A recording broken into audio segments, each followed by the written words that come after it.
Mga kahuan, panoorin ang video na ito upang alamin ang pinaka-latest na balita tungkol sa lagay ng panahon at bagyo. Update today. Apektado ngayon ng amihan ng extreme northern Luzon, kaya't magdudulot ito ng maulap na papawirin at mataas na tsansa ng mga pagulan ngayon sa Batanes at Cagayan Province. Kaya sa mga kababayan natin doon, wag kong kalimutang magdala ng payong o mga pananggalang sa ulan sa araw na ito, saan man po ang inyong lakad. Samantala sa Metro Manila at natitirang bahagi pa ng bansa, generally improved weather naman ang mararanasang panahon. So maaliwalas naman ang ating papawirin, liban na lamang po sa mga localized at mga biglaang at bigdagli ang pagbuhos ng ulan, lalong-lalo na po sa hapon at gabi. Dahil wala po tayong ibang weather system na nakakaapekto sa bansa, liban po dito sa northeast monsoon at mga localized thunderstorms. Pero meron nga ho tayong bagyo na minomonitor sa labas ng ating area of responsibility. Huling nakita po ito sa layong 1,525 kilometers silangan huyan ng northeastern Mindanao. At ngayon nga po, malayo pa naman ito at wala pa namang direct effects sa anumang bahagi ng ating kalupaan. Pero as of our latest datos or latest na data natin, ay lalo pa po itong lumakas. Ngayon nga po ay severe tropical storm na. Taglay ang lakas ng hangin na 95 km per hour near the center at gustiness po na 115 km per hour. Northwestward pa rin ang kanyang movement at medyo may kabagalan po ito sa ngayon. 10 km per hour lang ang kanyang pagkilos. Kung kaya't mas mataas po yung tsansa na mas lumakas pa po ito, makahugot pa po ng lakas habang nasa karagatan po ito sa mga susunod na oras at araw. Based na rin nga po sa track na ipinalabas po ng Pag-asa ngayong 5 a.m. na Tropical Cyclone Advisory, makikita nga po natin na generally northwestward ang kanyang magiging movement sa mga susunod na oras at araw at pwede pong pumasok ito sa ating area of responsibility by Friday midnight, mamaya hong midnight o kaya naman ay bukas ng umaga o Saturday morning. At once na pumasok po ito sa ating papangalanan po natin itong si Bagyong Uwan. Yan po ang kanyang magiging domestic name or local name. At nakikita nga po natin in terms of intensity, mataas po yung tsansa na pumasok po siya ng PAR as typhoon. So malakas na po agad itong bagyo sa pagpasok pa lang ng ating area of responsibility. At habang nasa Philippine Sea siya sa mga susunod na araw at oras, ay mataas din yung tsansa na further o lalo pa po itong lumakas at pwede pong maging isang super typhoon habang nasa Philippine Sea siya bago pa man maglandfall sa atin. So in terms of landfall point po, nananatiling mataas ang banta dito po sa northern at central Luzon dahil dyan po nakikita kung saan ay pwede pong maglandfall itong si Bagyong Uwan o magiging Bagyong si Uwan.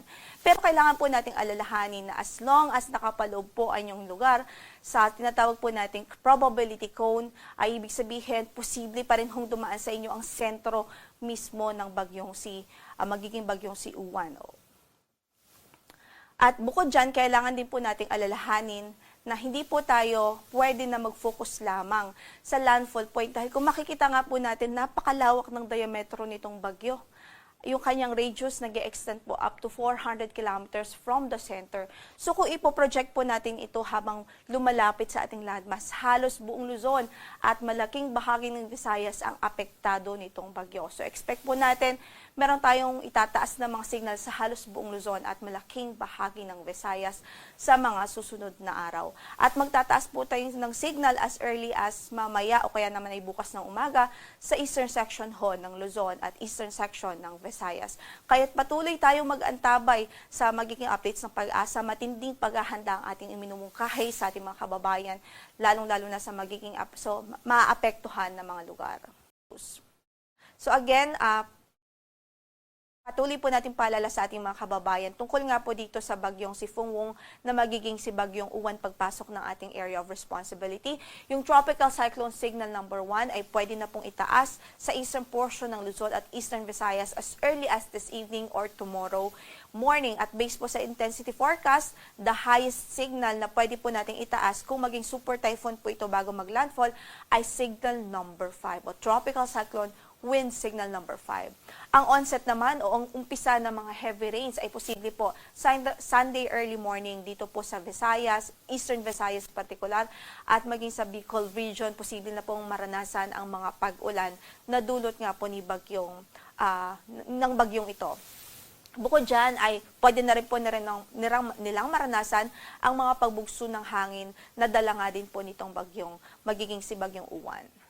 So potentially life-threatening stormy conditions pa rin ang ating nakikita at posibleng ma-experience dito sa Northern Luzon at portions ng Central Luzon by Monday, huyan early morning ng Monday and Tuesday hanggang Tuesday.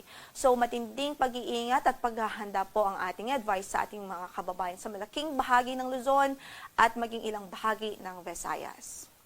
Sa kasalukuyan, in effect pa rin ang ating weather advisory. Ibig sabihin, sa Sunday o third day from now, sa paglapit po nitong bagyo, maaari na pong maka-experience ng 100 to 200 millimeters of rainfall ang Isabela, Quirino, maging sa Aurora, Rizal, Camarines Norte, Camarines Sur at Catanduanes, maging ang Quezon Province. So mostly the eastern section of Luzon, pwede pong maka-experience ng matitinding pag-ulan as early as Sunday morning o halos buong maghapon ng Sunday. Dala po at epekto po mismo nitong bagyo. So sa mga kababayan natin dyan, maging handa po sa mga posibilidad ng pagbaha o widespread na pagbaha at maging mga landslides o pag-uho ng lupa, especially sa mga bulubuntuking lugar. Samantala, 50 to 100 millimeters of rainfall naman sa Apayao, Cagayan, Kalinga, sa Mountain Province, Ifugao, Nueva Vizcaya, Nueva Ecija, Bulacan, maging sa Rizal, Northern Samar, Samar at Eastern Samar, maging sa Masbate Province at Sorsogon Province.